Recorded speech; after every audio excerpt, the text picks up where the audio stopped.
ഞാനൊരു 4 വയസ്സ് മുതൽ ഈ കളമ്പാട്ട് പഠിക്കാൻ തുടങ്ങിയിട്ടുണ്ട്. 7 വയസ്സിലാണ് എൻ്റെ അരങ്ങേറ്റം കഴിഞ്ഞത്. അച്ഛനും അച്ഛച്ചനുമാണ് ഗുരുനാഥന്മാർ. പാരമ്പര്യമായിട്ട് 300 വർഷം പഴക്കമുള്ള ഒരു കലാകുടുംബമാണ്.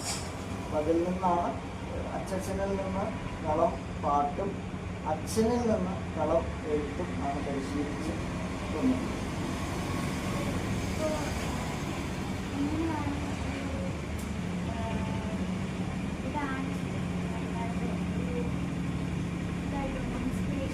അനുഷ്ഠാന കലയായിട്ടാണ് സാധാരണ കളമ്പാട്ട് നടത്താറുള്ളത്. ഇത് ക്ഷേത്രങ്ങൾ, മനകൾ, കോവിലങ്ങൾ 3 സ്ഥലത്താണ് സാധാരണ കളമ്പാട്ട് നടത്തുക.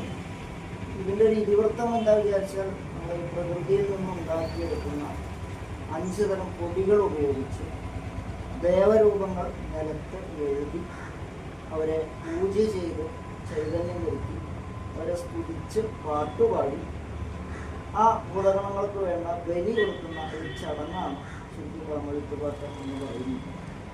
സാധാരണ ക്ഷേത്ര ഉത്സവങ്ങളോടനുബന്ധിച്ചാണ് ഉണ്ടാവാറ്. താലപ്പൊലി, പൂരം, ഇങ്ങനെയുള്ള ഉത്സവത്തിനോടനുബന്ധിച്ചാണ് സാധാരണ കളമ്പാട്ട് ഒരു ക്ഷേത്രത്തിൽ ഉണ്ടാവുക. സാധാരണ ഇത് ഒരു വഴിപാടായിട്ടാണ് നമ്മൾ ക്ഷേത്രങ്ങളിൽ നടത്തുക. വിശ്വാസപൂർവ്വം അഭീഷ്ടകാര്യസിദ്ധി, സന്താന സൗഭാഗ്യം, ഐശ്വര്യവർദ്ധനവ്, ഇങ്ങനെയുള്ള കാര്യങ്ങൾക്ക് വേണ്ടിയിട്ടാണ് ഒരു വഴിപാടായിട്ട് നമ്മൾ ക്ഷേത്രങ്ങളിൽ നടത്താറുള്ളത്. പിന്നെ ശരിക്കും ഇതിൻ്റെ ഐതിഹ്യം ഒരു ക്ഷേത്രം നിർമ്മിച്ച് ആ ക്ഷേത്രത്തിൽ ഒരു ദേവ പ്രതിഷ്ഠ നടത്തി ആ ദേവന് ഒരു ദിവസത്തെ പൂജാതി കർമ്മങ്ങൾ ചെയ്താൽ ലഭിക്കുന്ന പുണ്യമാണ് കളമെഴുത്തുപാട്ട് നടത്തുന്നതിലൂടെ ലഭിക്കുന്നത് എന്നതാണ് വിശ്വാസം. അതുപോലെ ഒരു പ്രത്യേക ജനവിഭാഗം, ഒരു പ്രത്യേക സമുദായമാണ് ശരിക്കും കളമെഴുത്തുപാട്ട് എന്നുള്ള അനുഷ്ഠാന കല നടത്തി വരാറ്. ഈ ഒരു സമുദായം കല്ലാറ്റുകുറുപ്പ് എന്ന പേരിലാണ് അറിയപ്പെടുന്നത്.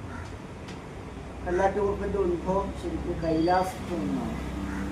കൈലാസത്ത് ഈ ശിവപാർവതിമാർ ഇല്ലാത്ത സമയത്ത് ശിവന്റെ ഒരു ഭൂതകം ഒരു കല്ലിൻ്റെ മുകളിൽ ചെറുതായിട്ട് ഒരു രൂപം കുറിച്ചിരുന്നു. അപ്പോൾ ഈ കല്ല് ഈ ശിവപാർവതിമാർ വന്ന് കാണുകയും ഈ കണ്ട മാത്രമല്ല ഈ കുറിച്ച കല്ലിൻ്റെ പകുതി ഭാഗം താഴത്തേക്ക് അറ്റുപോയി, ഭൂമിയിലേക്ക് താണുപോയിരുന്നു. അപ്പോൾ ഈ കല്ല് അറ്റുപോകയാൽ ഈ കല്ലറ്റ് എന്നും അതേപോലെ ഈ കുറിച്ച വ്യക്തിയെ കുറുപ്പ് എന്നും ചേർത്ത് കല്ലാറ്റുകുറുപ്പ് എന്ന് നാമകരണം ചെയ്ത് ഭൂമിയിലേക്ക് നിർണ്ണയിക്കുകയാണ് ചെയ്തത്. ഈ കല്ലാറ്റുകുറുപ്പിൻ്റെ സന്തതി പരമ്പരകളാണ് ശരിക്കും ഈ അനുഷ്ഠാന കലയായിട്ടുള്ള കളമെഴുത്തുപാട്ട് നടത്തിയത്. തീർച്ചയായിട്ടും ശിവന്റെ ഒരു ഭൂതഗണം എന്ന് പറയുമ്പോൾ ഈ ശിവനെ സംരക്ഷിച്ചു കൊണ്ടുപോകുന്ന ഒരു ആളെന്നാണ്. അപ്പോൾ ശിവന്റെ ഒരു ഭൂതഗണമായിട്ടാണ് ഈ കല്ലാറ്റുകുറുപ്പ് പിന്നെ ഭൂമിയിൽ അവതരിച്ചതും അതേപോലെ ഈ കളമ്പാട്ട് നടത്തുന്നത്. അതെ.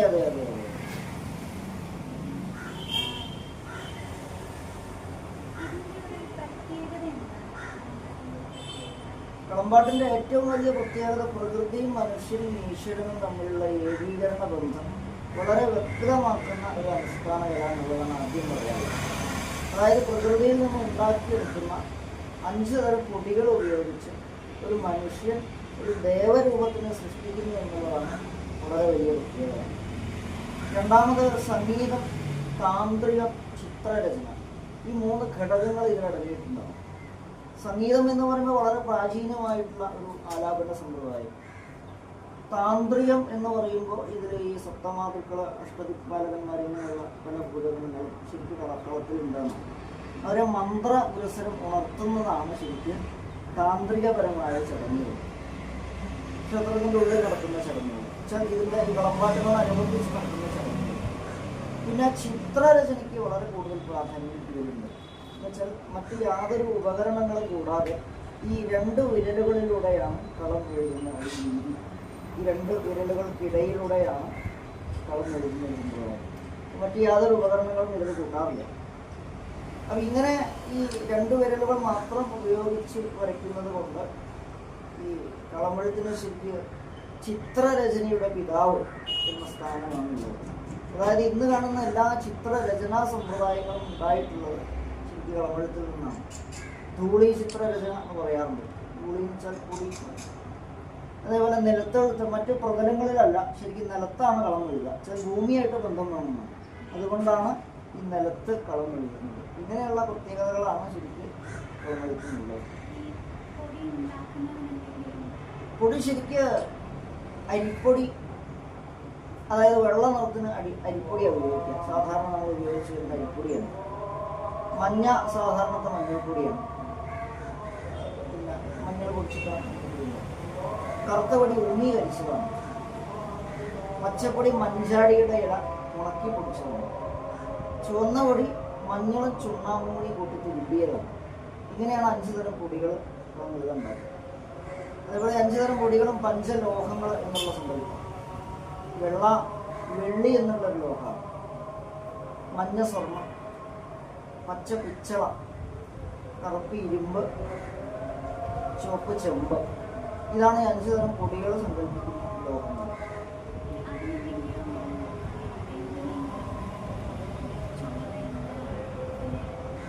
പൊതുവെ ഈ കളത്തിൻ്റെ ശരീരഭാഷ വരുന്നത് കൂടുതൽ പച്ചയാണ്. പച്ച കളറിലാണ് കളത്തിൻ്റെ ശരീര കയ്യ കാലം മുതലായിട്ടുള്ള ഭാഗങ്ങളൊക്കെ പച്ച നിറത്തിലാണ് കൂടുതൽ വരാറ്. അത് വേണം നിർത്തുന്നത് വെച്ചാൽ ഓരോ ഭാഗത്തും ഇന്ന കളറുകൾ വേണം എന്നുള്ളത് കൂടുതലായിട്ടുള്ള കാര്യമാണ്. ചില ഭാഗങ്ങൾ നമുക്ക് മാറ്റം വരുത്താം. അതായത് ഈ ഉടയാടകൾ വെച്ചാൽ നമ്മൾ ഉപയോഗിക്കുന്ന വസ്ത്രം, പിന്നെ ഈ ആഭരണങ്ങൾ, കയ്യിലുള്ള വള, കാലിലുള്ള ചെറുതായിട്ടുള്ള ആഭരണങ്ങൾ, പിന്നെ കളത്തിൻ്റെ ബോർഡർ, ഇങ്ങനെയുള്ള ചില ഭാഗങ്ങൾ നമ്മളുടെ ഇച്ഛാനുസരണം മാറ്റങ്ങൾ വരുത്താം. എന്നാൽ ഈ മുഖത്തുള്ള ഭാവം, അതുപോലെ കൈകളിൽ പിടിച്ചിട്ടുള്ള ആയുധങ്ങളുടെ സ്ഥാനം, ഇപ്പോൾ വലത്ത് കൈകളിലുള്ളത് ഇടത്ത് കൈകളിൽ മാറ്റാൻ പാടില്ല. അങ്ങനെ കൈകളിലുള്ള ആയുധങ്ങളുടെ സ്ഥാനം, ഇങ്ങനെയുള്ള സംഗതികൾ നമ്മളുടെ ഇച്ഛാനുസരണം മാറ്റി നിർത്താൻ പാടില്ല.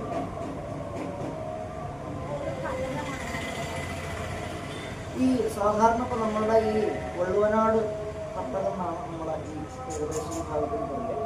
വള്ളുവനാട് എന്ന് പേര് വരാനുള്ള കാരണം പഴയ കാലത്ത് വെള്ളുവപ്പനാദി ഭരിച്ചിരുന്ന ഒരു സ്ഥലമാണ് ഇവിടെ. 121 ദേശങ്ങൾ അടങ്ങിയിട്ടുള്ള സ്ഥലമാണ് ഈ വള്ളുവനാട്.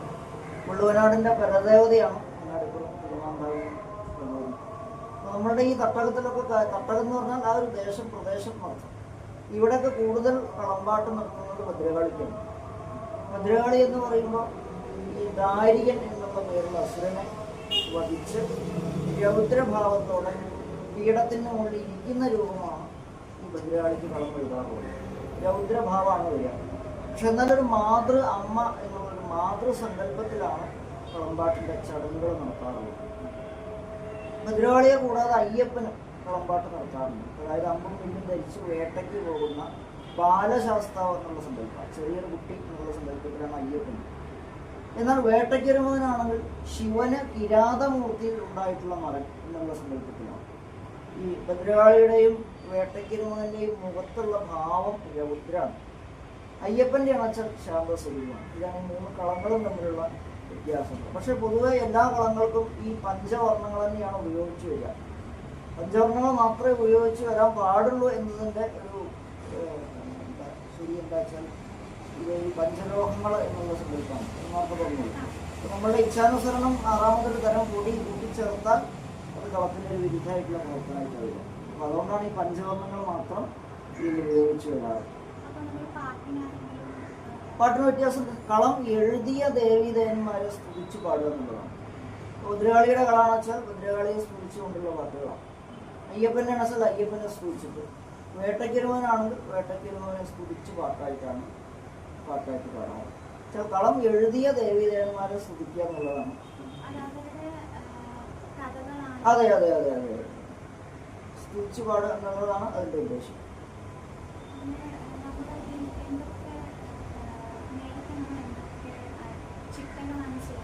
അല്ല, ചിട്ടകൾ പൊതുവെ ഇതിൽ ഈ പ്രവൃത്തി ചെയ്യുന്ന ആൾ മത്സ്യമാംസങ്ങൾ ഉപയോഗിക്കാൻ പാടില്ല എന്നുണ്ട്. അതാണ് കൂടുതൽ ശ്രദ്ധിക്കാറുള്ളത്. പിന്നെ മദ്യമയക്കുമരുന്നുകളൊന്നും ഉപയോഗിക്കാൻ പാടില്ല, അങ്ങനെയുള്ള സംഗതികളൊക്കെ ശ്രദ്ധിക്കാറുണ്ട്.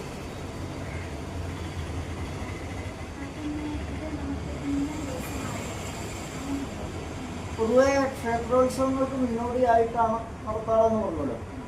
ഓരോ ക്ഷേത്രങ്ങളിലും ഓരോ ദിവസങ്ങളിലാണ് കളമ്പാട്ട് നടക്കാറ്. അതായത് മലയാള മാസത്തിൽ പറയുക വൃശ്ചിക മാസം മണ്ഡലക്കാലം നടക്കും. മണ്ഡലക്കാലം മുതലാണ് കളമ്പാട്ടിൻ്റെ സീസൺ തുടങ്ങുക. അത് ഏകദേശം ഒരു 5-6 മാസം തുടർച്ചയായിട്ട്, മീനമാസം വരെ ഒരു 6 മാസം തുടർച്ചയായിട്ടാണ് കളമ്പാട്ട് പല ക്ഷേത്രങ്ങളിലും നടക്കാറുള്ളത്. ഞങ്ങൾക്ക് ഏറ്റവും കൂടുതൽ കളമ്പാട്ടുള്ളത് കിഴാറ്റൂർ കുടുകുറിശിക്കാവുണ്ട്. അവിടെ അയ്യപ്പനാണ് കളമ്പാട്ട്. മണ്ഡലകാലം മുതൽ ഒരു 57-58 ദിവസം 2 മാസത്തോളം തുടർച്ചയായിട്ട് കളമ്പാട്ടുണ്ട്. അവിടെ വൃശ്ചികം 1-ാം തീയതി പാട്ട് തുടങ്ങി ധനുമാസത്തിലെ അവസാനത്തെ വെള്ളിശ്ശേരി എന്നീ ദിവസങ്ങളിൽ താലപ്പൊലി എന്നുള്ള കണക്കിലാണ് പഴയ ചിത്രപ്രകാരം അവിടെ നടന്നു വരാറ്. അത് നമ്മളുടെ ഇച്ഛാനുസരണം മാറ്റം വരുത്താൻ പാടില്ല. പഴയ പൂർവാചാര പ്രകാരം അങ്ങനെയാണ് നടത്തി വരിക. ഇവിടെ എന്താ വെച്ചാൽ കുംഭമാസമാണ്. ഇപ്പോൾ കുംഭമാസം 1-ാം തീയതി കളമ്പാട്ട് തുടങ്ങി കുംഭമാസത്തിലെ അവസാനത്തെ ചൊവ്വാഴ്ച താലപ്പൊലി എന്നുള്ള കണക്കിലാണ്. ഓരോ ക്ഷേത്രങ്ങളിലും പൂർവാചാരപ്രകാരം, അതായത് പഴയ കാലം മുതൽ ഏത് തീയതിക്കാണോ അതല്ലെങ്കിൽ ദിവസങ്ങളിലാണോ നടത്തി വരുന്നത് വെച്ചാൽ അത് മുടക്കം കൂടാതെ നടത്തി വരിക എന്നുള്ളതാണ് ഇതിൻ്റെ ഒരു ചിത്രം.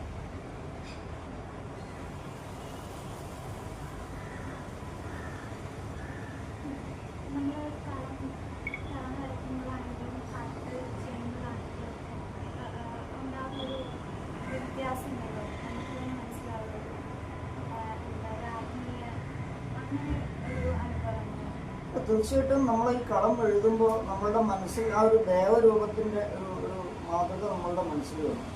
അത് നമ്മളുടെ മനസ്സിലുള്ള ആ ഒരു രൂപം നിലത്ത് നമ്മളുടെ വിരലുകളിലൂടെ വരുന്നു എന്നുള്ളതാണ് ഇതിൻ്റെ ഒരു ആ കലാകാരനും ആ ദേവിയും തമ്മിലുള്ള ഒരു ആത്മബന്ധം നമുക്ക് പറയാം.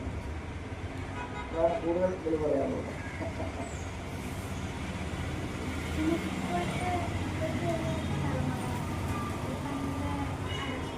അതെ അതെ അതെ അല്ല, ഞാൻ സ്വതവേ ഇപ്പോൾ ഞാൻ നടത്തപ്പെടുന്ന ഒരു കല്ലാറ്റൂർപ്പ് എന്നുള്ള വിഭാഗമാണ് ഇത് നടത്തി വരാറ്. പൊതുവെ ക്ഷേത്രങ്ങളിലൊക്കെ കളമ്പാട്ടം നടത്തി വരാറുണ്ട്. പക്ഷേ ഈ ക്ഷേത്രത്തിൻ്റെ ഉള്ളിലുള്ള ഇത്തരം അനുഷ്ഠാന കലകൾക്ക് ഇന്ന് വളരെയധികം താല്പര്യം കമ്മിയായി വരിക. അത് സമൂഹത്തിനും ക്ഷേത്ര ഭരണാധികാരികൾക്കും അതേപോലെ തൊഴാൻ വരുന്നവർക്കും ഒക്കെ ഇതിനൊരു താല്പര്യം കമ്മിയായി വരികയാണ് ഇന്നത്തെ ഒരു അനുഭവത്തിലൂടെ എന്നെ സംബന്ധിച്ചിടത്തോളം മനസ്സിലാക്കാൻ സാധിക്കുന്നത്. അപ്പോൾ അതിനെന്താ വെച്ചാൽ ഇത്തരം കലകൾക്ക് സമൂഹത്തിന് നമുക്കൊരു സ്ഥാനം ഉണ്ടാക്കി കൊടുക്കുക വേണ്ടത്. അതായത് ഇതിൻ്റെ പ്രാധാന്യം പൊതുസമൂഹം അറിഞ്ഞാൽ കുറച്ച് വ്യത്യാസം ഉണ്ടാവും. അപ്പോൾ അതിൻ്റെ ഒരു മുന്നോട്ടുള്ള യാത്ര എന്നുള്ള നിലയ്ക്കാണ് ഞാൻ സ്കൂളുകളിൽ കളമ്പാട്ട് ശില്പശാല നടത്തി വരാറ്. അതായത് ഇതിൻ്റെ അനുഷ്ഠാന ചടങ്ങുകൾ ഒഴിവാക്കി കളം എഴുതി അതിൻ്റെ ചടങ്ങുകളെ പരിചയപ്പെടുത്തുന്ന ഒരു പ്രവർത്തനം നമ്മൾ കണ്ടെത്തി ചെയ്തു വരാറ്. കേരളത്തിലെ അനവധി കോളേജുകൾ ഉൾപ്പെടെ, മഹാരാജാസ് ഉൾപ്പെടെയുള്ള കോളേജുകളിൽ ഞാൻ പരിപാടി നടത്തിയിട്ടുണ്ട്. സ്കൂളുകളിൽ ധാരാളം നടത്തി. 249 പരിപാടി കഴിഞ്ഞു.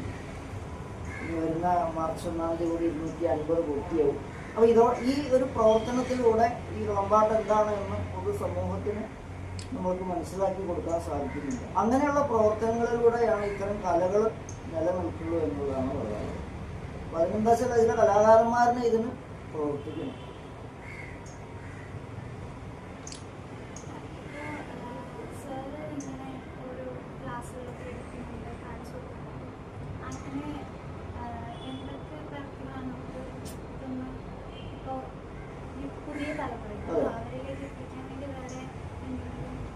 കാര്യമായിട്ട് കളം എഴുതുന്നത് കുട്ടികൾ, ഇന്നുള്ള പുതിയ തലമുറയിലുള്ള കുട്ടികൾക്ക് കാണാനുള്ള സംവിധാനം ഉണ്ടാക്കുക എന്നുള്ളതാണ് നമുക്ക് ആദ്യം ചെയ്യേണ്ടത്.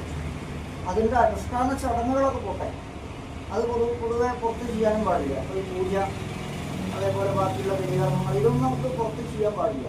അതിൻ്റെ അനുഷ്ഠാന സ്ഥലത്ത് മാത്രമേ നമുക്ക് ചെയ്യാൻ പാടുള്ളൂ. അപ്പോൾ സ്കൂളുകളിൽ അല്ലെങ്കിൽ കോളേജുകളിൽ അതല്ലെങ്കിൽ പൊതുസമൂഹത്തിൽ നമുക്ക് എന്താ ചെയ്യാനുള്ളത് വെച്ചാൽ ഈ കളം എഴുതി അതിൻ്റെ ഈ പൊടികളുണ്ടാക്കുന്ന രീതി, ഈ ലോകസങ്കല്പങ്ങൾ, ഇത് എഴുതുന്ന രീതി എന്നിങ്ങനെയുള്ള കാര്യങ്ങൾ കുട്ടികൾക്ക് മനസ്സിലാക്കത്തക്ക വിധത്തിലുള്ള പ്രവർത്തനങ്ങൾ കൂടുതൽ ചെയ്യുക. അതിൻ്റെ അനുഷ്ഠാന ചടങ്ങുകൾ നമുക്ക് പറഞ്ഞു കൊടുക്കാം.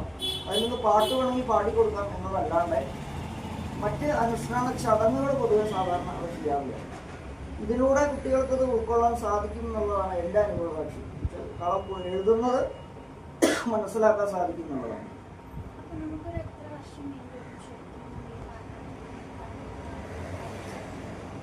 ശരിക്കും വളരെ ചെറുപ്പം മുതൽ പഠിക്കണമെന്നാണ്.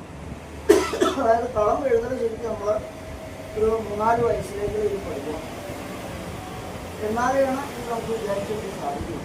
കുട്ടികളെ കൊണ്ടാണെങ്കിലും അത് നമ്മൾ ആദ്യം വരച്ച് ശീലാവും. പാട്ടാണെങ്കിലും അതൊരു 5 വയസ്സിന് താഴെ മുതൽ പഠിച്ചു തരണം. എന്നാലാണ് നമ്മളുടെ ഇച്ഛാനുസരണം അത് പാടാൻ സാധിക്കുള്ളൂ. ചെറുപ്പകാലത്ത് തന്നെ ഇത് പഠിച്ചുകൊണ്ട് വന്നാലാണ് നമുക്ക് ഇത് മുന്നോട്ട് പോകാൻ പറ്റുള്ളൂ.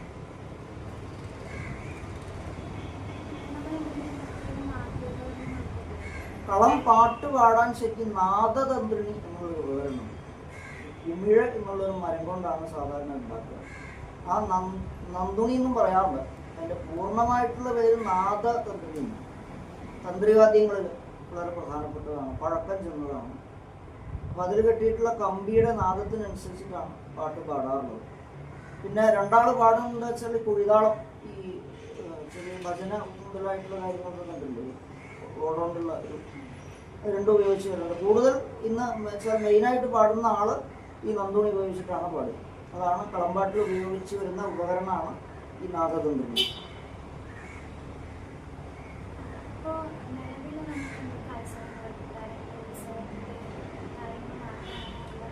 ഉത്സവങ്ങളിൽ ഇപ്പോൾ ഏകദേശം ഇപ്പോൾ ഞാൻ നേരത്തെ പറഞ്ഞ പോലെ വൃശ്ചികമാസം മുതൽ മീനമാസം വരെ, അതായത് നവംബർ മുതൽ ഏകദേശം ഏപ്രിൽ മെയ് വരെ സാധാരണ ക്ഷേത്രോത്സവങ്ങൾക്ക് മുന്നോടിയായിട്ട് നടത്തി വരാറുണ്ട്. അതുകൂടാതെ ഇപ്പോൾ ഈ മനകള കോവിലകങ്ങൾ ഇങ്ങനെയുള്ള സ്ഥലങ്ങളിൽ വിശേഷ ദിവസങ്ങളിൽ, അതായത് പിറന്നാൾ, ചോറൂണ്, കല്യാണം, ഇങ്ങനെയുള്ള മംഗളകരമായ ദിവസങ്ങളിൽ ഒരു വഴിപാട് എന്നുള്ള നിലയ്ക്ക് ഈ മനകളിലും കോവിലകങ്ങളിലും ചില ദിവസത്തെ ചെയ്തു വരാറുണ്ട്, ക്ഷേത്രങ്ങളെ കൂടാതെ.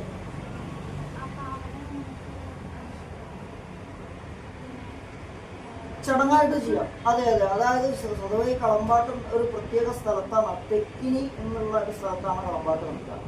അത് സാധാരണ വീടുകളിൽ ഉണ്ടാവില്ല, പഴയ തറവാടുകളിലൊക്കെ ഉണ്ട്. അപ്പോൾ കോവിലകായാലും മനയായാലും ക്ഷേത്രമായാലും വളരെ പഴക്കം ചെയ്യുന്നതാണ്. അപ്പോൾ ആ സ്ഥലത്ത് ഈ തെക്കിനി ഉണ്ടാവും. അതുകൊണ്ടാണ് കളമ്പാട്ട് ഇതിൻ്റെ ഉള്ളിൽ വെച്ച് നടത്താറുള്ളത്, മനകളിലും കോവിലകളിലും നടത്താറുള്ളത്. ചടങ്ങുകളൊക്കെ ഒരേപോലെ തന്നെയാണ്. കളം വരയ്ക്കുന്ന രീതി, പാട്ട് പാടുന്ന രീതി, പിന്നെ ഇതിൻ്റെ അനുഷ്ഠാന ചടങ്ങുകൾ, ഇതെല്ലാം ഒരേപോലെ തന്നെയാണ് അവിടെ നടക്കുന്നത്.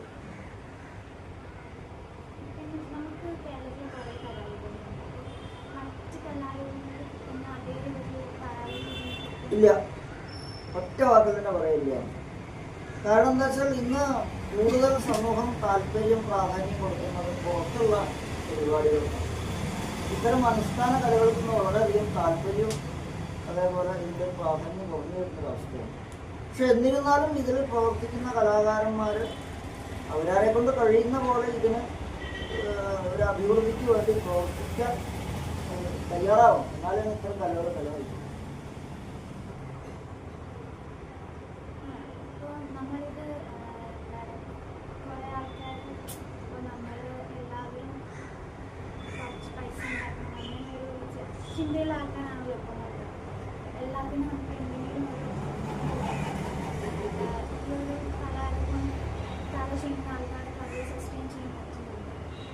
അല്ലെ, പൊതുവെ ഈ കലാകാരന്മാർക്കൊന്ന് വളരെ, പ്രത്യേകിച്ച് എല്ലാ കലാകാരന്മാരെയൊന്നും പറയില്ല, ഞങ്ങളുടെ ഈ കളമ്പാട്ടം നടത്തുന്ന സ്ഥലത്ത് കലാകാരന്മാരൊക്കെ എന്ന് പറഞ്ഞാൽ പഴയ കാലത്തിൽ നിന്ന് വ്യത്യസ്തമായിട്ട് അത്യാവശ്യം ഇന്ന് അവരവർ ചെയ്യുന്ന പ്രവർത്തനത്തിന് അനുസരിച്ചുള്ള സാമ്പത്തികം കിട്ടി വരുന്നുണ്ട്.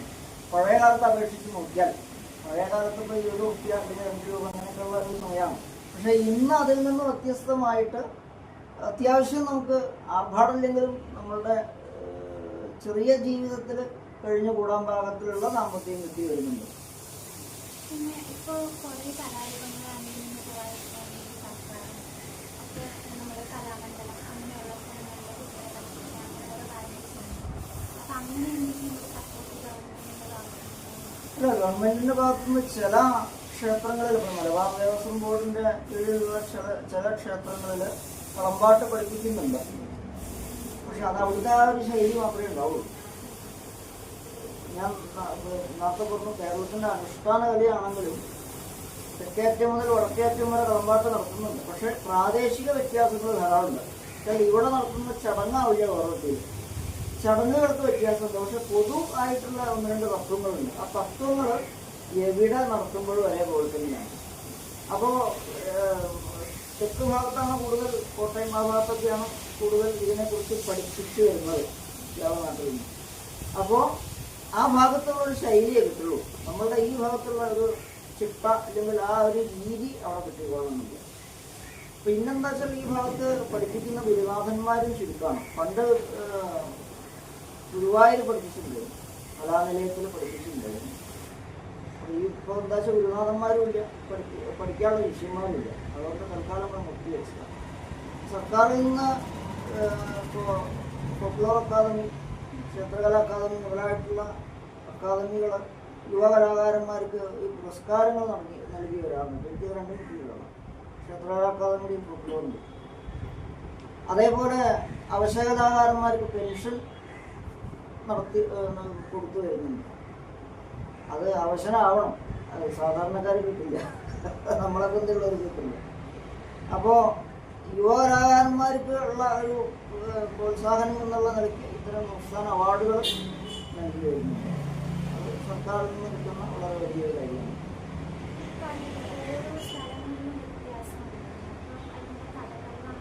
അല്ല, അത് പ്രാദേശികമായ വ്യത്യാസം എന്ന് മാത്രമല്ല. ഇപ്പം നമ്മളൊരു ക്ഷേത്രത്തിലെ പൂജാ സംവിധാനമില്ല വേറൊരു രീതിയിൽ. ചടങ്ങുകളൊക്കെ ഒരേപോലെ തന്നെയാവും. അതിൻ്റെ അല്പസ്വല്പം ചില വ്യത്യാസങ്ങൾ ഉണ്ടാവും എന്ന് മാത്രമേ ഉള്ളൂ. പൊതുവായിട്ടുള്ള തത്വങ്ങളൊക്കെ തന്നെ. ഈ പൊതു തത്വം എന്ന് വെച്ചാൽ ഇപ്പോൾ നേരത്തെ പറഞ്ഞില്ലേ, പ്രകൃതിയും മനുഷ്യനും ഈശ്വരനും തമ്മിലുള്ളത്. അത് എവിടെ എങ്ങനെ നടത്തുമ്പോഴും കളം എഴുതണം, തീർച്ചയായും. കളം എഴുതുക എന്ന് പറയുമ്പോൾ ഒരു ദേവനെ സൃഷ്ടിക്കുകയാണ്. അത് കഴിഞ്ഞ് ഇതിൻ്റെ ചടങ്ങുകളൊക്കെ, പൂജ ബാക്കിയുള്ള ചടങ്ങുകളൊക്കെ പരിപാലനം എന്നുള്ളൊരു സന്ദർഭത്തിലാണ്. അത് കഴിഞ്ഞ് കളം മായ്ക്കുക എന്ന് പറയുമ്പോൾ അതൊരു സംഹാരം എന്നുള്ളൊരു തത്വമാണ്. ഏതൊരു ജീവജാലത്തിനും നമുക്ക് ജനിച്ചു കഴിഞ്ഞാൽ മരണം വളരെ നിശ്ചയമാണ്. പക്ഷിമൃഗാദികൾക്കും വൃക്ഷലതാദികൾക്കും എല്ലാവർക്കും മരണമുണ്ട്. ദേവീദേവന്മാർക്ക് പോലും മരണമുണ്ട് എന്നതിൻ്റെ ഏറ്റവും പ്രധാന തെളിവ് കൂടിയാണ് ഇപ്പോൾ ഈ കളമ്പാട്ടം എന്ന് പറയുന്നത്. പ്രകൃതിയിൽ നിന്നും ഉണ്ടാക്കിയെടുക്കുന്ന വർണ്ണങ്ങളിലൂടെ ഒരു ദേവരൂപം എഴുതി ഉണ്ടാക്കി ജിയോസ് കൊടുത്ത് അവരെ വേണ്ട ചൈതന്യം കൊടുത്ത് സന്തോഷിപ്പിച്ച്, വേണ്ട ബലി കൊടുത്ത് സന്തോഷിപ്പിച്ച് അവസാനം കളം മായ്ച്ച് കളയാറുണ്ട്. അത് ഒരു സംഹാരം എന്നുള്ളൊരു തത്വമാണ് നമുക്ക് ഇതിലൂടെ കാണാൻ സാധിക്കുക.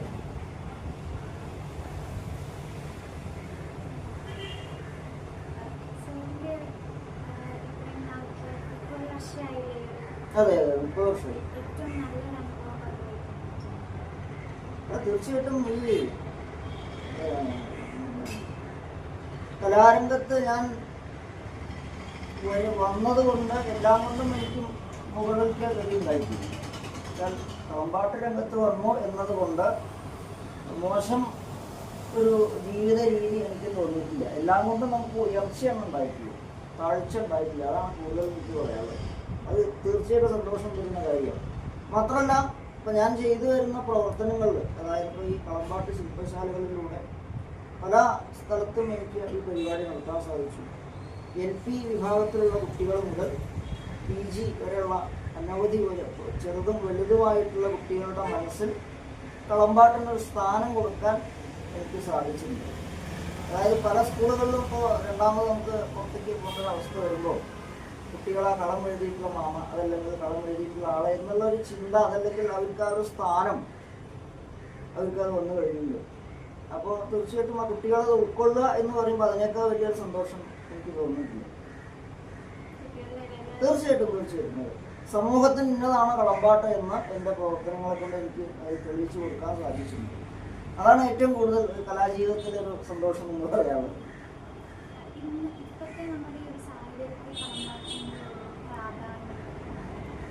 കളമ്പാട്ട് ധാരാളം ക്ഷേത്രങ്ങളിൽ നടന്നു വരുന്നുണ്ട്. ഒരുപാടായിട്ട് നാട്ടിൽ പോകുന്ന പോലെ പല ക്ഷേത്രങ്ങളിലും ഇപ്പോൾ ഒരു ആളെന്നെ 2 സ്ഥലത്ത് നടത്തേണ്ട ഒരവസ്ഥയാണ്. അപ്പോൾ ഇന്നലെ വരെ ഞാൻ ഇവിടെയും വളാഞ്ചേരി നടത്തേണ്ട ഒരവസ്ഥയാണ്. ആളില്ലാത്ത ഒരവസ്ഥ വരുന്നുണ്ട്. പക്ഷെ ഇന്നത്തെ ഒരു സാഹചര്യത്തിൽ ഇതിൽ പഠിച്ചു വരാൻ കുട്ടികൾ വളരെ വിമുഖത കാട്ടുന്നുണ്ട്. അപ്പോൾ കൂടുതൽ ഇന്ന് ജോലി പ്രശ്നം അന്വേഷിച്ച് നടക്കുന്നൊരവസ്ഥയിൽ ഇതിൻ്റെ സീസൺ ഒരു 6-7 മാസമേ ഉള്ളൂ. അത് കഴിഞ്ഞാൽ വേറെ സ്ഥലത്തേക്ക് നമുക്ക് പോകാനോ വേറൊരു ഒരു ഏർപ്പാടിനോ നമുക്ക് പറ്റാത്തൊരവസ്ഥയാണ്. അപ്പോൾ അഥവാ അതിന് പോയാൽ നമുക്ക് ഇത് ഒഴിവാക്കേണ്ട ഒരവസ്ഥയും വരും. അപ്പോൾ അതുകൊണ്ടാണ് ഇന്നത്തെ പുതിയ തലമുറ കൂടുതൽ ഇതിലേക്ക് വരാത്തത്. അങ്ങനെയുള്ളൊരു ചെറിയ ബുദ്ധിമുട്ടുണ്ടാകും നമുക്ക്.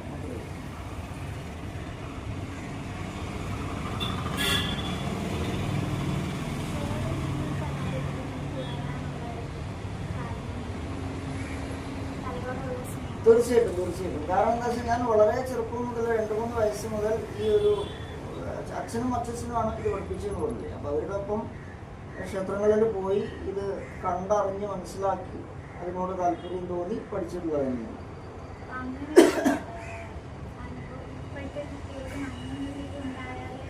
തീർച്ചയായിട്ടും അതെ. അവർക്ക് എന്താ വെച്ചാൽ ഈ കലാബോധം എന്നുള്ളൊരു സംഗതി വേണം. ഇന്നിപ്പോൾ അതാണ് ഇല്ലാത്തത്. അത് എന്താ വെച്ചാൽ നമ്മളുടെ പറഞ്ഞു കൊടുത്ത് ശീലിക്കേണ്ടതോ അതല്ലെങ്കിൽ വേറെ എന്തെങ്കിലും സംവിധാനങ്ങളിലൂടെ മനസ്സിലാക്കല്ല, അവനാണ് സ്വയം അറിഞ്ഞ് ചെയ്യേണ്ടതാണ്. ഏതൊരു കലയായാലും ഇപ്പോൾ കളമ്പാട്ടം നിൽക്കുന്ന മറ്റുള്ള എല്ലാ കലകളും അവനാണ് സ്വന്തം ഒരു താല്പര്യം ഉണ്ടെങ്കിലേ അത് പഠിച്ചിട്ട് കാര്യമുള്ളൂ. ഒരു നൃത്തമാണ് അല്ലെങ്കിൽ ഒരു പാട്ടാണെങ്കിൽ നമ്മുടെ ഇച്ഛാനുസരണം അത് പഠിച്ചിട്ട് കാര്യമുള്ളൂ. വേറൊരാൾക്കിപ്പോൾ പാട്ട് പഠിപ്പിക്കുന്ന ടീച്ചർക്കോ അല്ലെങ്കിൽ നൃത്തം പഠിപ്പിക്കുന്ന അധ്യാപകർക്കായിട്ട് കാര്യമില്ല. കുട്ടിക്ക് കൂടി ഒരു താല്പര്യമാണ്. അപ്പോൾ അതേപോലെ തന്നെ ഇതും നമുക്കിത് പഠിക്കണം എന്നുള്ളൊരു ചിന്ത അല്ലെങ്കിൽ ഒരു താല്പര്യം ഉണ്ടെങ്കിൽ തന്നെ നമുക്ക് പഠിക്കാൻ സാധിക്കില്ല.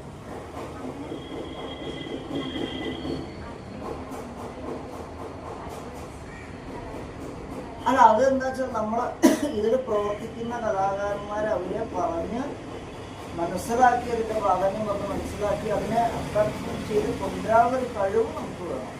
അതാണ് കൂടുതൽ വേണ്ടത്. എന്നാലാണ് ഇത്തരം കലകളൊന്നും നിലനിൽക്കുന്നത്. കളം എഴുതാനുള്ള പൊടികൾ ഇതാണ് പഞ്ചവർണ്ണങ്ങൾ എന്നുള്ള പേരിൽ അറിയപ്പെടുക. ഇത് സാധാരണ നമ്മൾ ഉപയോഗിച്ച് വരുന്ന അരിപ്പൊടിയാണ്. വെള്ളി എന്നുള്ള ലോഹസങ്കല്പമാണ്. ഇത് നമ്മൾ സാധാരണ ഉപയോഗിച്ച് വരുന്ന മഞ്ഞൾപ്പൊടി. സ്വർണം എന്നുള്ള ലോഹമാണ്. ഇത് മഞ്ചാടിയുടെ ഇല ഉണക്കി പൊടിച്ചതാണ്. പിച്ചള എന്നുള്ള സങ്കല്പത്തിലാണ്. അപ്പോൾ അവിടെ ഉണക്കാട്ടത് മഞ്ചാടിയുടെ ഇല 2-3 ദിവസം തുടർച്ചയായിട്ട് ഉണങ്ങി അത് ഇടിച്ച് പൊടിച്ച് കരിച്ചാലാണ് ഇതിനൊരു കളറുണ്ടാവുക. പിച്ചള എന്നുള്ളൊരു ലോഹമാണ്. ഇത് കരിച്ച് ഇരുമ്പ് എന്നുള്ള ലോഹമാണ്. ഇത് മഞ്ഞളും ചുണ്ണാമ്പൂനും കൂട്ടിപ്പിരിക്കുക ചെമ്പ്. ഈ ഒരു ഇതിലാണ് ഇങ്ങനെ പൊടികൾ ഉപയോഗിച്ച് ഇത് പ്രത്യേക രീതിയിൽ ഉപയോഗിച്ചിട്ടാണ് കളം എഴുതുന്നത്. ഇത് മറ്റ് ഉപകരണങ്ങളൊന്നും കൂട്ടാതെയാണ് എഴുതാറുള്ളത്.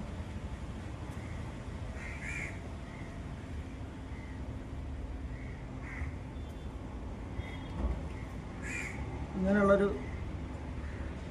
രീതിയിലാണ് കളം. ഈ 2 വിരലിൻ്റെ ഉള്ളിലൂടെ പ്രത്യേക അളവിൽ പ്രത്യേക ഘനത്തിലാണ് പൊടികൾ ഒഴിച്ചിട്ട് ഈ കളം എഴുതുന്ന രീതി.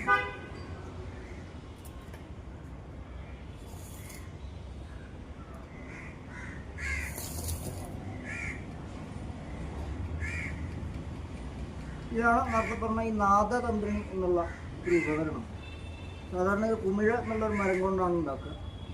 അതിൻ്റെ ദൗർലഭ്യം കാരണം ഇപ്പം തേക്കൊണ്ടാണ് സാധാരണ ഉണ്ടാക്കി വരാറ്. ഇതിൽ കിട്ടിയിട്ടുള്ള ഈ കമ്പിയുടെ നാദത്തിനനുസരിച്ച് കമ്പിയിൽ താളം പിടിച്ചാണ് പാട്ട് പാടാറ്. ഇത് ഏതൊരു പാട്ട് പാടുമ്പോൾ നമ്മൾ താളം പിടിക്കാൻ ഒരു ഉപകരണം ഉണ്ടാവാറുണ്ട്. സോപാന സംഗീതമാണെങ്കിൽ ഇടയ്ക്കാണ്. ഇങ്ങനെ ഓരോ പാട്ടുകൾക്കും ഓരോരോ വാദ്യോപകരണങ്ങളുണ്ട്. ഈ കളമ്പാട്ട് പാടാൻ ശരിക്കും ഈ ഉപകരണമാണ് ഉണ്ടാവുക, നാദതന്ത്രി. പക്ഷെ അത് ലോപിച്ചെന്ന് നന്ദുണി എന്നും നൽധ്വനി എന്നും പറയാറുണ്ട്. പൂർണ്ണമായ പേര് നാദതന്ത്രി എന്നാണ്.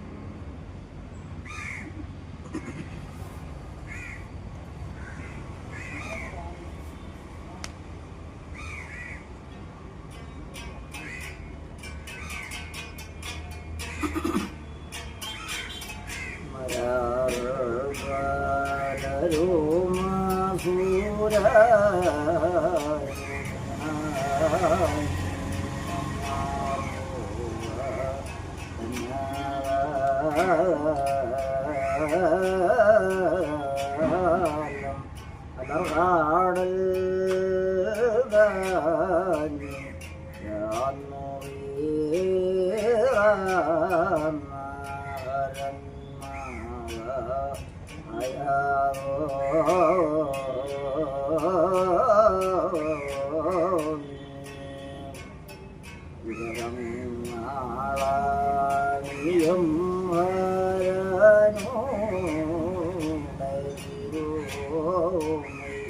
ഉടായോ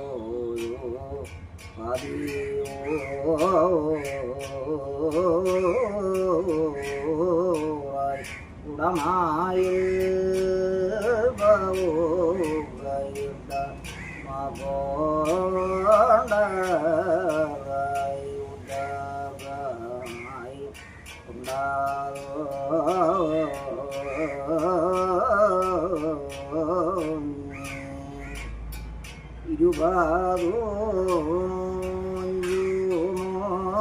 ഇരുപതോരുപതി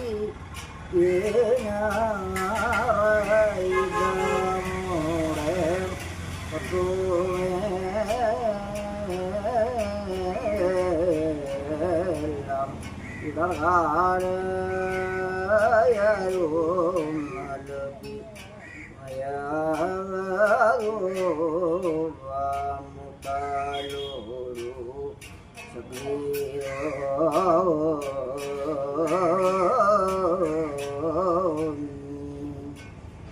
ഈ ഒരു ആലാപന സമ്പ്രദായത്തിലാണ് പാട്ട് പാടുന്നത്. പല കലാരൂപങ്ങളും ചെയ്യാറുണ്ട്. ഓ അതുപോലെ അതിലേക്ക് ഇത് അങ്ങോട്ട് കൂട്ടി യോജിപ്പിക്കാൻ നല്ല ബുദ്ധിമുട്ടാണ്. പാട്ടായാലും മറ്റ് പ്രവർത്തനങ്ങളായാലും മറ്റുള്ള ഒരു കലയിലേക്ക് കൂടി യോജിപ്പിക്കാൻ നല്ല ബുദ്ധിമുട്ടാണ്. അപ്പോൾ നൃത്ത രംഗത്ത് ഈ ഭഗവതിയുടെ ഒരു പാദാതികേശവർണ്ണനുണ്ട്. പാദം മുതൽ കേശം വരെയുള്ള ഭാഗങ്ങൾ മുകളിലോട്ടുള്ള വർണ്ണിച്ച് പാദം, അതേപോലെ കാല്, ഉടയാടകൾ, അങ്ങനെ മേപ്പെട്ടുള്ള വർണ്ണനകൾ. അപ്പോൾ അത് ഒന്ന് രണ്ട് ആളുകൾ ഈ നൃത്തത്തിൽ അവരുടേതായ ശൈലിയിൽ ചെയ്തിട്ടുണ്ട്. നന്നായിട്ട് യോജിച്ചിട്ടോ ഇല്ലെങ്കിൽ അത് ശരിയായിട്ടുണ്ടോ എന്ന് അറിയില്ല. പാട്ട് ഞാനാണ് പാടി കൊടുത്തത്. അവരുടേതായ ശൈലിയിൽ അവർ ചെയ്തിട്ടുണ്ട്. അതല്ലാതെ മറ്റ് കലകളിലെ ഈ കലയും കൂടി കൂട്ടി യോജിപ്പിക്കാൻ ഇപ്പം ചെണ്ട മറ്റുള്ള ഒരുവിധ എല്ലാ പ്രവർത്തനങ്ങൾക്ക് യോജിക്കും. ഇടയ്ക്ക ഏകദേശം അതും യോജിക്കും. എന്നാൽ ഇങ്ങനെയുള്ള ഈ ഇപ്പോൾ കളമ്പാട്ട് അല്ലെങ്കിൽ പുഴുവമ്പാട്ട്, നാടൻ ഇങ്ങനെയുള്ള പാട്ടുകൾ മറ്റ് മേഖലകളിലേക്ക് എത്തിക്കാൻ ഉള്ള നല്ല ബുദ്ധിമുട്ടാണ്. ഇപ്പോൾ പല കലകളെ കുറിച്ചും പഠിക്കാനും ഒരുപാട് ആളുകൾ വിദേശികളാണെങ്കിൽ വരാറുണ്ട്. അപ്പം അതുപോലെ അല്ല, എന്നെ സംബന്ധിച്ചിടത്തോളം ഇപ്പോൾ ഈ ധാരാളം സ്കൂളുകളിലും കോളേജുകളിലും ചെല്ലുമ്പോൾ ഇപ്പോൾ ഈ റിസർച്ചായിട്ട് ബന്ധപ്പെട്ടിട്ടുള്ള കുട്ടികൾ ധാരാളം വരാറുണ്ട്. പ്രൊജക്റ്റ് അസൈൻമെൻറ്റ് ഇങ്ങനെയുള്ള കാര്യങ്ങളൊക്കെ തയ്യാറാക്കാൻ ഒന്ന് രണ്ട് ഡോക്യുമെൻ്ററികൾ ഉണ്ടായിട്ടുണ്ട്. പല കേരളോർമ്മയിൽ നിന്നുണ്ടായിട്ടുണ്ട്.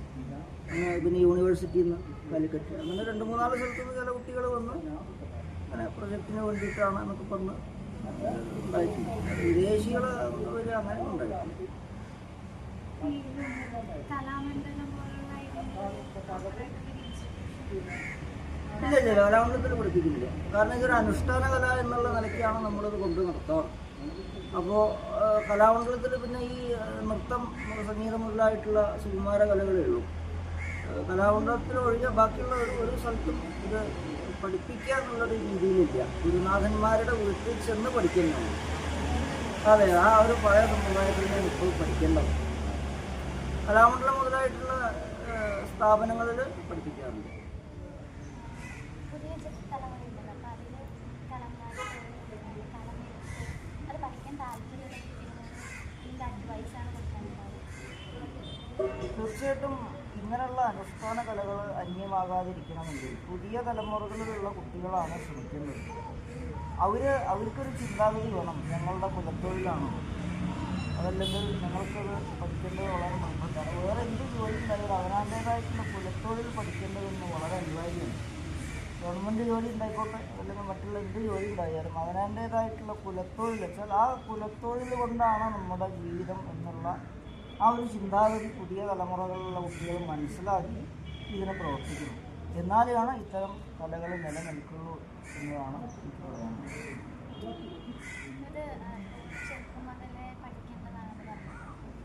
അവർക്ക് ഇപ്പോഴത്തെ സിലബസ് ഒക്കെ ഭയങ്കര ഹെക്ടിക്കാണ്. അപ്പോൾ അതിൻ്റെ കൂടെ ഇത് പഠിച്ചു പോകാനുള്ള അല്ല, അതെന്താ വെച്ചാൽ ഇപ്പോൾ ഈ പാട്ട് പാടുന്നത് കേട്ടാലോ അതല്ലെങ്കിൽ ഈ കളമെഴുതുന്നത് കണ്ടാലോ അത് എനിക്കും പഠിക്കണം എന്നുള്ള ഒരു ചിന്ത അവർക്ക് വരണം. അതല്ലെങ്കിൽ വരുന്നില്ല വെച്ചാൽ വരുന്ന രീതിയിലുള്ള പ്രവർത്തനം നമ്മളിൽ നിന്ന് അവർക്ക് കൊടുക്കണം. ഇനിയിപ്പോൾ താല്പര്യമില്ലെങ്കിൽ താല്പര്യം ഉണ്ടാക്കുന്ന പ്രവർത്തനങ്ങൾ, അതായത് അവർക്ക് കുറച്ചും കൂടി അട്രാക്ഷൻ വരാനുള്ള പ്രവർത്തനങ്ങൾ നമ്മൾ ചെയ്യണം എന്നതാണ്. അപ്പോൾ ഇപ്പോൾ പഠിപ്പിക്കുന്ന ആൾക്കാർ കുറവാണെന്ന് പറഞ്ഞു. അതെ അതെ.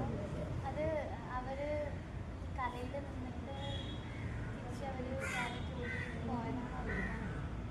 അല്ല, രണ്ടും ഉണ്ട്. അപ്പോൾ ചില ആളുകൾ ഇപ്പോൾ ഇത് രണ്ടും കൊണ്ട് നടത്തുന്നവരുണ്ട്. ചില ആളുകൾ ഇതിനെ മാത്രം ആശ്രയിച്ച് ജീവിക്കുന്നവരുണ്ട്. രണ്ടാണെങ്കിലും ഇത് നിലനിർത്തി കൊണ്ടുപോകണം എന്നുള്ളൊരു ചിന്താഗതിയാണ് ആദ്യം വേണ്ടത്. അതാണ് ഏറ്റവും കൂടുതൽ നമുക്കിന്ന് പ്രാവർത്തികമാക്കാൻ പറ്റുന്നത്. ഉണ്ടെങ്കിൽ മാത്രമാണ് അത് രണ്ടും അഡ്ജസ്റ്റ് ചെയ്ത് കൊണ്ടുപോകാനും പറ്റുള്ളൂ. ഇനി പാട്ടിന് രാഗങ്ങൾ, നിറങ്ങൾ അങ്ങനെ അല്ല, രാഗങ്ങൾ എന്താ വെച്ചാൽ ഇതിന് കളമ്പാട്ടിന് അതിൻ്റേതായിട്ടുള്ള ഒരു ആലാപന ശൈലിയുണ്ട്. ഇപ്പോൾ നാട്ടിനും പടിയുള്ളത്. അതിൽ നിന്ന് വ്യത്യസ്തമായിട്ട് നമ്മുടെ ഇച്ഛാനുസരണം രാഗങ്ങൾ കൂട്ടിച്ചേർത്ത് ചെല്ലാൻ പാടില്ല എന്നുള്ളതാണ്. കളമ്പാട്ടിൻ്റെ ആ പ്രാചീനമായിട്ടുള്ള ഒരു ആലാപന സമ്പ്രദായം വിട്ട് നമ്മളുടേതായ ശൈലിക്ക് അത് കൂട്ടിച്ചേർക്കാൻ പാടില്ല. അതായത് ഗുരുനാഥന്മാരെങ്ങനെയാണോ പറഞ്ഞു തന്നത് വെച്ചാൽ അതേ ആ പ്രകാരം വായ്മൊഴി പ്രകാരം എന്നാണ് പറയുക. അപ്പോൾ ആ ഒരു രീതിയിലാണ് നമുക്ക് ഇവിടെ ചെല്ലാൻ പാടില്ല. നമ്മുടെ ഇച്ഛാനുസരണം അതിൽ മാറ്റങ്ങൾ വരുത്താൻ പാടില്ല എന്നാണ്.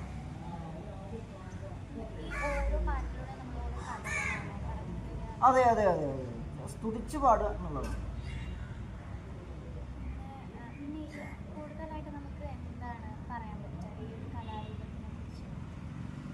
ഏറ്റവും കൂടുതൽ ഇപ്പോൾ ഞാൻ നേരത്തെ പറഞ്ഞ പോലെ പ്രകൃതിയുമായി വളരെയധികം എന്താ പറയുക കൂടുതൽ ബന്ധമുള്ളത്, അതല്ലെങ്കിൽ ഒരു ആത്മബന്ധം എന്നൊക്കെ പറയാം, അങ്ങനെയുള്ള കലയാണ് കളമ്പാട്ട്. മറ്റുള്ള കലകളിൽ നിന്ന് വ്യത്യസ്തമാണ്. അതിൻ്റെ ഏറ്റവും പ്രധാന തെളിവാണ് ഇപ്പോൾ പ്രകൃതിയിൽ നിന്നുണ്ടാക്കിയെടുക്കുന്ന വർണ്ണങ്ങൾ. മറ്റുള്ള കലകളൊക്കെ ഇത്രത്തോളം ഗാഢതയിൽ എത്തിച്ചേർന്നിട്ടുണ്ട് ഒരു വിഷയമാണ്. കളമെഴുത്തുപാട്ട് എന്ന് പറയുമ്പോൾ പ്രകൃതിയിൽ നിന്നാണ് ശരിക്കും ഇതിൽ ഉപയോഗിക്കുന്ന പൊടികൾ. മറ്റുള്ള തരത്തിലൊന്നും ഇതിന് പൊടികൾ ഉണ്ടാക്കാൻ പറ്റില്ല. പുറത്തുനിന്ന് പൊടിയെന്ന് വാങ്ങണം വെച്ചാൽ പച്ചപ്പൊടിക്ക് ഇല അടിച്ചല്ലാണ്ട് പച്ചപ്പൊടി ഉണ്ടാവും. അതേപോലെ കറുത്ത പൊടിക്ക് ഉണി അടിച്ചല്ലാണ്ട് ഉണ്ടാവില്ല. പ്രാദേശികമായിട്ട് എന്തെങ്കിലും വ്യത്യാസം ഉണ്ടാവുക എന്നുണ്ടാവും. പൊടിക്ക് പൊടി വേണമെന്നുണ്ടെങ്കിൽ ആ സംഗതികളൊന്നും വേണം. അപ്പോൾ അതിന് യാതൊരു മാറ്റവും പണ്ടും വന്നിട്ടില്ല, ഇപ്പോഴും വന്നിട്ടില്ല. ചില സ്ഥലത്തൊക്കെ ഈ പൊടി പാക്കറ്റ് വാങ്ങലാണ്. ഇപ്പോൾ ഇവിടെ ശരിക്കും മഞ്ചാടിയുടെ ഇല ഇടിച്ച് പൊടിക്കലാണ്, അരിപ്പൊടി ശരിക്കും ഇടിച്ച് പൊടിക്കലാണ്. പക്ഷേ അതൊക്കെ ഇപ്പോൾ പല സ്ഥലത്തും നിന്നിട്ടുണ്ടോ, പാക്കറ്റ് വാങ്ങലാണ്, അങ്ങനെയൊക്കെയാവും. പക്ഷെ പൊടി ഇല്ലാണ്ട് കൂടാണ്ട് കഴിയുന്നു. അതാണ്.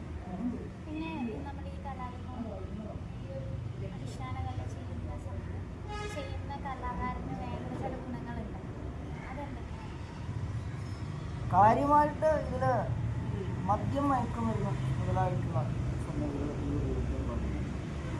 ഭക്ഷ്യമാംസങ്ങൾ ഉപയോഗിക്കാൻ പാടില്ല. ഇത് എത്രയോ നമ്മൾ ചെയ്യുന്നത് ഒരു ദേവിക്ക് അല്ലെങ്കിൽ ഒരു ദേവന് വേണ്ടിയിട്ടുള്ള കണക്കാണ്. കാശ് കിട്ടും, അതല്ലെങ്കിൽ ചില സ്ഥലത്ത് കുറച്ച് കുറവാകും, അല്ലെങ്കിൽ പല ബുദ്ധിമുട്ടുകളും സഹിക്കേണ്ടത്. നേരത്തെ സമയത്തും ഭക്ഷണം കിട്ടില്ല.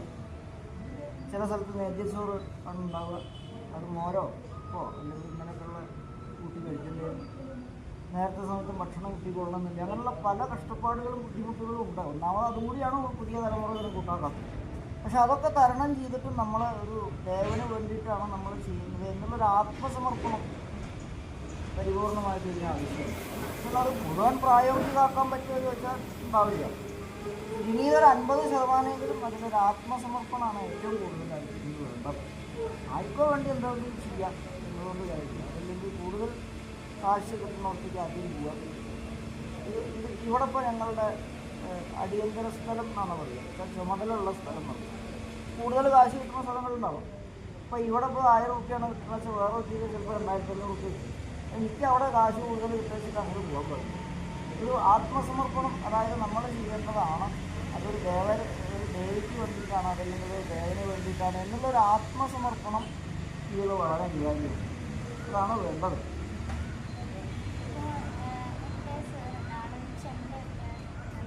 പേരെന്താ പേരെന്താ?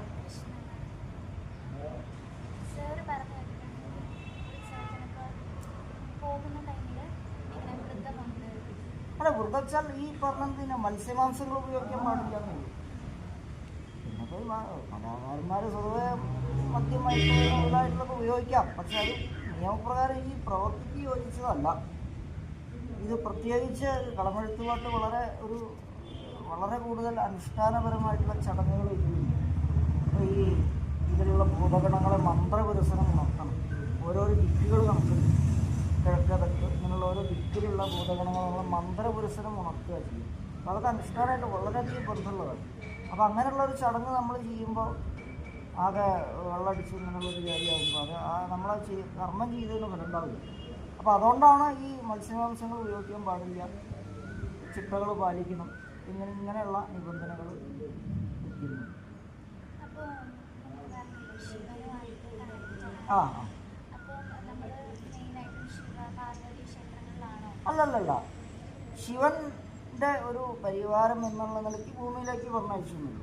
പക്ഷെ ക്ഷേത്രം ഏതായാലും ആ തട്ടക ദേവത എന്നുള്ള സങ്കല്പമാണ്. ആ പ്രദേശത്തിനെ കാത്തു സംരക്ഷിക്കുന്ന ഒരു ദേവത ഉണ്ട്. അപ്പോൾ ഈ വള്ളുവനാടിൻ്റെ പരദേവത എന്ന് പറയുന്നത് തിരുവനന്തപുരം ഭഗവതി.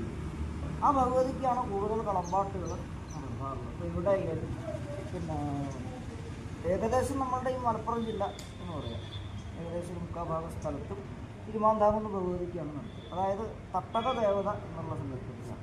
ക്ഷേത്രം ഏതായിക്കോട്ടെ. അപ്പോൾ ഇവിടെ ശിവൻ്റെ അമ്പലം, ഭദ്രകാളി ഉപദേവതയായിട്ടുള്ളത്, വിഷ്ണുവിൻ്റെ പ്രതിഷ്ഠ കുറച്ച് ജില്ലയിലേക്ക് അവിടെ ഉണ്ട്. പ്രധാനം ആറങ്ങോട്ട് ശിവക്ഷേത്രം എന്നാണ്, ശിവൻ്റെ അമ്പലം. പക്ഷെ പാട്ട് നടക്കുന്ന ഭദ്രകാളിക്കാണ്, തിരുമാന്താകുന്ന ഭഗവതി. അപ്പോൾ തട്ടക ദേവതയ്ക്കാണ് കൂടുതൽ പ്രാധാന്യം കൊടുത്ത് ചെയ്യാറ്.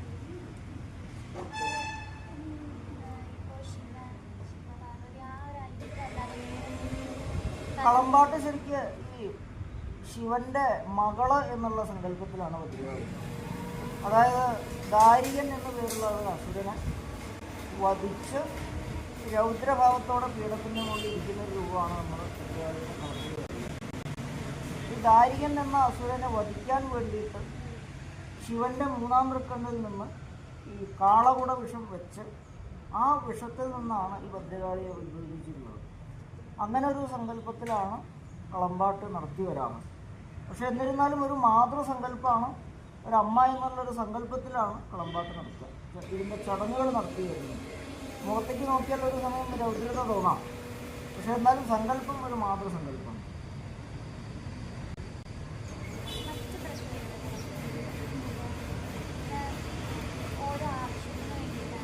കാര്യമായിട്ട് നമ്മൾ ഈ കളമ്പാട്ട് നടത്തുന്നത് ആഗ്രഹ സാഫല്യം, നമ്മളൊരു ഉദ്ദേശിച്ച കാര്യം അഭീഷ്ടകാര്യസിദ്ധി എന്നുള്ളതാണ് ഏറ്റവും പ്രധാനമായിട്ടുള്ളത്. പിന്നെ സന്താന സൗഭാഗ്യം, പിന്നെ ഈ മാറാവ്യാധികൾ ഇല്ലാതിരിക്കുക, മാറാമതി, ഇങ്ങനെയുള്ള കാര്യങ്ങൾക്ക് ദുർദേവതകൾ പല പിന്നെ ദുർദേവതകൾ പല നമുക്ക് ദ്രോഹം ചെയ്യുന്ന പല ദേവതകളുണ്ടാവും. അപ്പോൾ അവരുടെ ശല്യം സഹിക്കാൻ വയ്യാണ്ടായാൽ പാട്ട് നടത്താറുണ്ട്. ഇതിനേക്കാളൊക്കെ ഉപരി നമ്മളുടെ ഉദ്ദേശിച്ച കാര്യം സാധിക്കുക എന്നുള്ളതാണ്. കാര്യമായിട്ട് അതിനാണ് നടത്തി വരാറ്.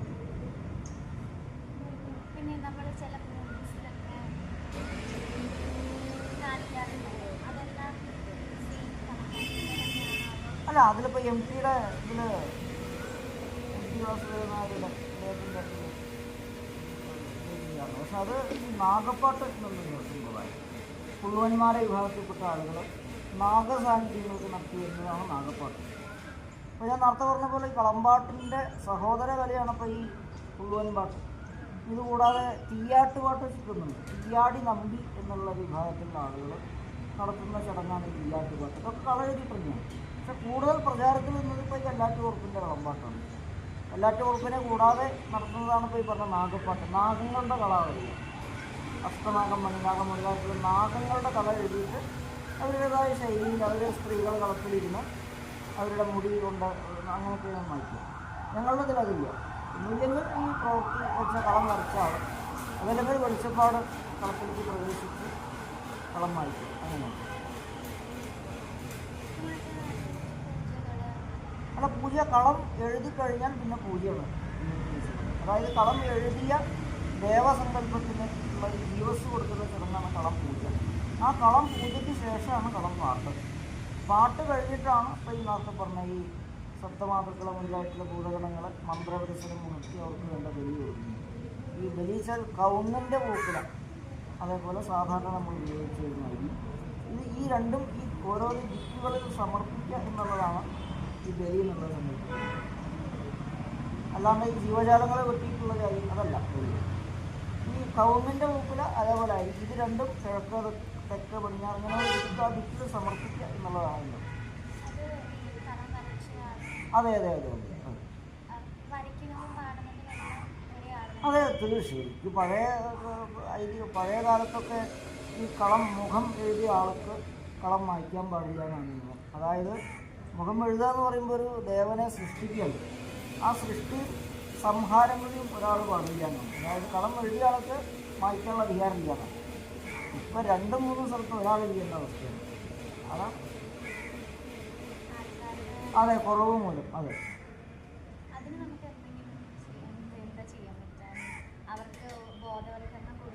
തീർച്ചയായിട്ടും അത് കുറേശ്ശെ നമ്മൾ അറിഞ്ഞു തോന്നേണ്ടതാണ്. ഇപ്പോൾ ഈ നമ്മളുടെ ഒരു കുടുംബത്തിൽ ജനിച്ചു എന്നതുകൊണ്ട് കാര്യമില്ല. ഇത് ഞങ്ങളുടെ കുലത്തൊഴിലാണ്, ഞങ്ങൾ ചെയ്യേണ്ടതാണ്. ഞങ്ങൾ ചെയ്തില്ല വെച്ചാൽ ഈ കല നിലനിൽക്കില്ല. അത് പഠിക്കേണ്ടത് ആവശ്യമാണെന്ന കുട്ടികൾക്ക് അറിഞ്ഞു തോന്നണം. അത് എന്താ വെച്ചാൽ നമ്മൾ ഒപ്പമുള്ളവരെന്താ വെച്ചാൽ പാട്ട് നടത്തുന്ന സ്ഥലത്തേക്ക് കൂടെ കൊണ്ടുപോവുക, എന്നിട്ട് അതിൻ്റെ ചടങ്ങുകളെ കുറിച്ച് മനസ്സിലാക്കി കൊടുക്കുക. അങ്ങനെയൊക്കെ പറഞ്ഞു കൊടുത്താൽ ചിലപ്പോൾ എനിക്ക് വീണോടായിരിക്കും. എത്ര എളുപ്പമുള്ളത് പറയാം.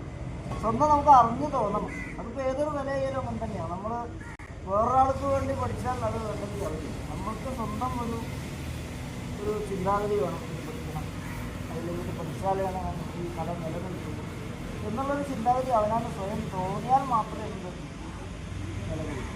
അതിനെന്താ വെച്ചാൽ നമ്മൾ കൂടുതൽ ഇതിനെ പ്രയത്നിക്കണം. അല്ലെങ്കിൽ പാട്ട് നടത്തുന്ന സ്ഥലത്തേക്ക് ഇവരെ കൊണ്ടുപോയി അതിൻ്റെ ചടങ്ങുകളെ കുറിച്ച് പറഞ്ഞ് മനസ്സിലാക്കി കൊടുത്ത് അങ്ങനെ ഒരു രീതിയിൽ കൊണ്ടുപോകും.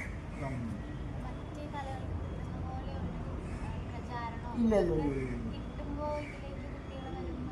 തീർച്ചയായിട്ടും. അത് എന്താ വെച്ചാൽ അതിൻ്റേതായിട്ടുള്ള രീതിയിൽ ഇപ്പോൾ സാമ്പത്തികമായാലും അതേപോലെ ഇങ്ങനെയുള്ള കുറച്ചും കൂടി ഒരു അഭിവൃദ്ധി പുറത്തേക്ക് വന്നാൽ അതിന് സാധ്യതയുണ്ട്. പക്ഷെ അതിന് നമ്മൾ ഈ പ്രവർത്തിക്കാർ മാത്രം വിചാരിച്ചിട്ട് കാര്യമില്ല. ക്ഷേത്ര ഭരണാധികാരികൾ വിചാരിക്കണം, സമൂഹം വിചാരിക്കണം, സർക്കാർ മുതലായിട്ടുള്ള സംഗതികൾ അവർ വിചാരിക്കണം. അങ്ങനെയുള്ള എല്ലാവരും ഇതിനൊരു ശ്രദ്ധ കൊടുത്താൽ കുറച്ചും കൂടി ഒരു അഭിവൃദ്ധി ഇതിന് സാധിക്കുന്നുണ്ട്.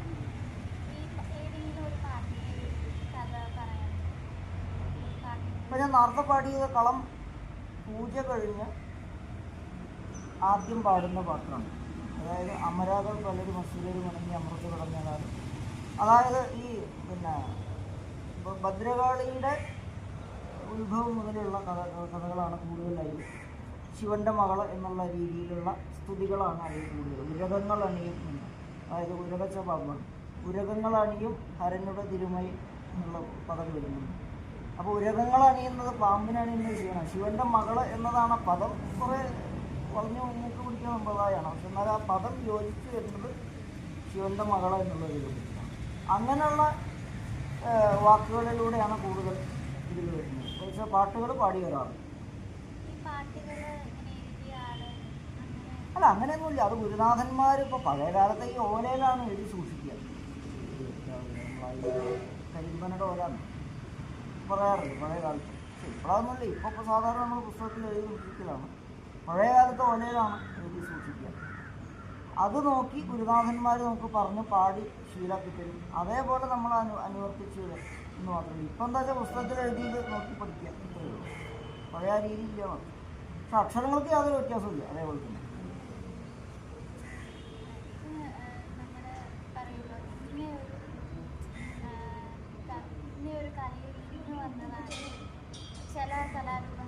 അതെ അതെ ഇതിൽ അങ്ങനെ വരുന്നില്ല. അതല്ല, ഇത് പരമശിവൻ നേരിട്ട് ഈ കല്ലാറ്റുകുറുപ്പിന് ഇതിൻ്റെ ചടങ്ങുകൾ പറഞ്ഞു കൊടുത്ത് പരമശിവൻ നേരിട്ട് ഭൂമിയിലേക്ക് പറഞ്ഞയച്ചിട്ടുള്ള ഒരു ഭൂതഗണം എന്നുള്ള സങ്കല്പത്തിലാണ് ഇപ്പോൾ കല്ലാറ്റുകുറുപ്പ്. അപ്പോൾ അതിൻ്റെ ഈ കളമെഴുത്തിൻ്റെ സഹോദര കലകളാണ് ഇപ്പോൾ ഈ പറഞ്ഞ നാഗപ്പാട്ട്, പിന്നെ തീയാട്ടുപാട്ട്. ഇതൊക്കെ കളമെഴുത്തിൻ്റെ സഹോദര കലകൾ എന്ന് പറയുന്നത്. എല്ലാത്തിനും കളമുണ്ടല്ലോ. അപ്പം ഈ ഒരു കാലം വേണ്ടിയിട്ട് ആൾക്കാർ എല്ലാത്തിൻ്റെയും കളങ്ങൾ വരയ്ക്കാറുണ്ട്. അതില്ല. ഇപ്പോൾ ഞങ്ങളുടെ ഇപ്പോൾ ഈ കല്ലാറ്റ് ശരിക്കും ക്ഷേത്രോത്സവങ്ങൾക്ക് മുന്നോടിയായിട്ട് ക്ഷേത്രങ്ങളും മനകളും ഗോപുരങ്ങളിൽ ഈ 3 സ്ഥലത്ത് മാത്രമേ നടത്താറുള്ളൂ. ചില പ്രാദേശികമായിട്ടുള്ള ഇപ്പോൾ ഭാഷയ്ക്ക് വ്യത്യാസം. ഇപ്പോൾ കണ്ണൂർ കാസർഗോഡ് ഭാഗത്തൊക്കെ തെയ്യമ്പാടി എന്നാണ് പറയുന്നത്. കല്ലാറ്റ് ഇപ്പോൾ തെയ്യമ്പാടി എന്നാണ് പറയുന്നത്. അതേപോലെ തൃശ്ശൂർ ഭാഗത്ത് അങ്ങോട്ട് കിടന്നാൽ വേറൊരു ഭാഷയാണ് പറയുന്നത്. പക്ഷെ എന്നിരുന്നാലും സംഗതിയൊക്കെ ഒരേപോലെ തന്നെയാണ്. ഞങ്ങൾ ഈ രീതി ഇതേപോലെ തന്നെയാണ്. നേരെ മറിച്ച് പുള്ളുവന്മാരെ വിഭാഗത്തിലുള്ള ആളുകൾ പുള്ളൂർ അങ്ങനെ പറയാറുള്ളൂ. അവർ ഞങ്ങളെ വളം നൽകുന്നു. അത് അവരുടെ ശൈലിയിൽ അവർ ചിരട്ടയുടെ ബാക്കിൽ ഓട്ട കുത്തി പ്രത്യേക രീതിയിൽ വീഴ്ചിട്ടൊക്കെയാണ് അവർ കളരുന്ന രീതി. കൈകൊണ്ടല്ല കൂടുതൽ, കൈകൊണ്ട് വളരെ ചുരുക്കമേ. തീയാടി നമ്പിമാരും ശരിക്കും കൈകൊണ്ടാണ്, വല്ലാണ്ട് ഇതിൽ പുതുമൂടി ബാധിച്ചിട്ടുണ്ട്. പക്ഷെ ഓരോരുത്തരും അവരുടേതായ ശൈലിയിലാണ് ചെയ്തു വരാറ്. ഞങ്ങളുടെ കളമ്പാട്ട് മാത്രമേ ചെയ്യാറുള്ളൂ. പുള്ളുവന്മാർ അവരുടേതായ ശൈലിയിൽ. ശരിക്കും ഒരുവിധം എല്ലാ വിഭാഗങ്ങളിലും ഈ ബ്രാഹ്മണ വിഭാഗം മുതൽ ശൂദ്ര വിഭാഗത്തിലുള്ള ആളുകൾ വരെ അവരുടേതായ ശൈലിയിൽ കളമ്പാട്ട് നടത്തുന്നുണ്ട്. വിവിധ സമുദായത്തിലുള്ള ആളുകൾ ചെയ്യാറുണ്ട്. മന്ത്രവാദ കളങ്ങളുണ്ട്, ഈ ബാധ വേർപാടുള്ള കളങ്ങളുണ്ട്. ഇങ്ങനെയുള്ള പല പ്രദേശങ്ങളിലും ഇപ്പോൾ തൃശ്ശൂർ ഭാഗത്തൊക്കെ കുട്ടിച്ചാത്തിന് അതേപോലെ ഇങ്ങനെയുള്ള പല മൂർത്തികൾക്കും കളമ്പാട്ട് ചെയ്യാറുണ്ട്. ഓരോ വിഭാഗത്തിലുള്ള ആളുകളാണ് എന്ന് മാത്രമേ ഉള്ളൂ. ആ വിഭാഗത്തിലുള്ള ആളുകൾ അവരുടേതായ കളമ്പാട്ട് മാത്രമേ ചെയ്യാറുള്ളൂ. വേറെ വിഭാഗത്തിലുള്ള കളമ്പാട്ട് അവർ ചെയ്യാറുണ്ട്. ഞങ്ങൾ പിന്നെ വേറെ വിഭാഗത്തിലെ തൊഴിലുമാരെ പാട്ട് ഞങ്ങൾ ചെയ്യാറുണ്ട്, അവർ ഞങ്ങളുടെ ചെയ്യാറുണ്ട്. അങ്ങനെ വ്യത്യാസം. ഓ അതെ അതെ അതെ അതെ, നിയമങ്ങളുണ്ട്. അതെ.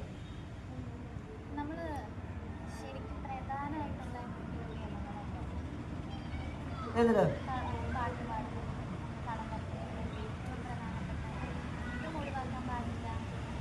ഒഴിവാക്കാൻ പാടില്ലാത്ത നമ്മൾക്ക് എങ്ങനെയാണോ ഗുരുനാഥന്മാർ പറഞ്ഞു തന്നിട്ടുള്ളത് അതിൽ നിന്ന് വ്യത്യസ്തമായിട്ട് നമ്മളുടേതായ ശൈലിയിൽ ചെല്ലാൻ പാടില്ല. ഇപ്പോൾ കളം എഴുതുകയാണെങ്കിലും ഗുരുനാഥന്മാരൊരു രീതിയിൽ പറഞ്ഞു തന്നിട്ടുണ്ടാവും. ഇപ്പോൾ പല ആളുകളും അവരുടേതായ ഇച്ഛാനുസരണം ഭംഗിക്കൊക്കെ വേണ്ടി പലതും ചെയ്യാറുണ്ട്. 6-7 തരം കുടികളൊക്കെ കൂട്ടി യോജിപ്പിച്ച് ചെയ്യാറുണ്ട്. ഞാൻ അങ്ങനെ പോകാറില്ല. എനിക്ക് എങ്ങനെയാണോ ഗുരുനാഥന്മാർ പറഞ്ഞു തന്നിട്ടുള്ളത് അതേ പ്രകാരം നമ്മളുടേതായ ശൈലി ചിലപ്പോൾ അതിൽ കൂട്ടാറുണ്ടെന്നല്ലാണ്ട് അവരോട് പറഞ്ഞു തന്നതിൽ നിന്ന് വ്യത്യസ്തമായിട്ട് യാതൊന്നും ഇതുവരെ ചെയ്തിട്ടില്ല. അപ്പോൾ പാട്ടിൽ നമ്മളൊരു 2 ഭാഗം, അതായത് ഈ പാദാതികേശവർണ്ണന അതേപോലെ സ്തുതി, ഇങ്ങനെയുള്ള 2 കാര്യങ്ങളിൽ നമ്മളുടെ ഇച്ഛാനുസരണം മാറ്റങ്ങൾ വരുത്താം. അതിൽ ചില ഭാഗങ്ങളിൽ ഞാൻ കൂട്ടി യോജിപ്പിച്ച് രാഗങ്ങൾ കൂട്ടി യോജിപ്പിച്ച് ചെല്ലാറുണ്ടെന്ന് മാത്രം. അതല്ലാതെ കളത്തിലായാലും പാട്ടിലായാലും വ്യത്യാസങ്ങൾ വരുത്താറില്ല. ഇല്ല ഇല്ല ഇല്ല ഇല്ല, ശ്രമിച്ചിട്ടില്ല. ആരും വരാറില്ല.